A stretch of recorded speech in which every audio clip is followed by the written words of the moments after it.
to know.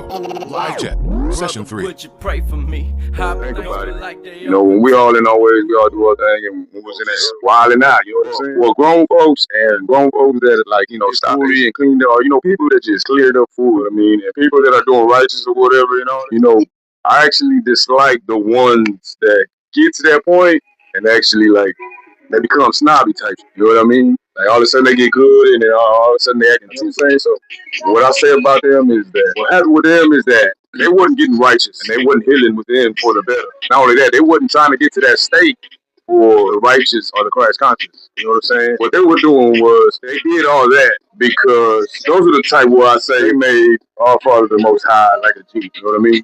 They go try out the church religion, all that, and they go do all that, right? Because they're in that, how can I say, process mind mentality of with a thought. I get you something you owe me types. Like they go to church because and they're doing good because they feel like they're blessed. You know, they go do all this for the blessing, do all this and all that. So basically in the end, what I'm trying to say is they're actually boosting their pride and ego. So the ones that actually get right, actually say they're trying to correct themselves. You know, go and say they went to church, saying they changed, saying they did it, but then they over there labeling people. You know what I'm saying? Because they see a nigga like, for an example, man, I seen this a lot. Like somebody could change 3 days ago, right? And then all of a sudden, they say they got family, you know what I'm saying, that smoke and drink, whatever. And say they try to change their ways 3 days ago. They've been chilling with them. Say this person is like, we're metaphorically, we're giving examples. Just say this person, let's give him my age, 25. All 25 years of his life, he's been around these people, doing the same shit. But 3 days ago, he's changing his ways. So now when he's chilling with the same people, they all chilling and they all smoking. They all, you know, he's hanging in there like he always does. You over there like judging him. You know what I'm saying? Like, man, bro, yo, you know what I'm saying? You know you're wrong, you know, but see, it's a difference. You gotta understand life as a human being type shit. You know, there's always two. That's why I say, you gotta understand there's 3 ways to this life, this path.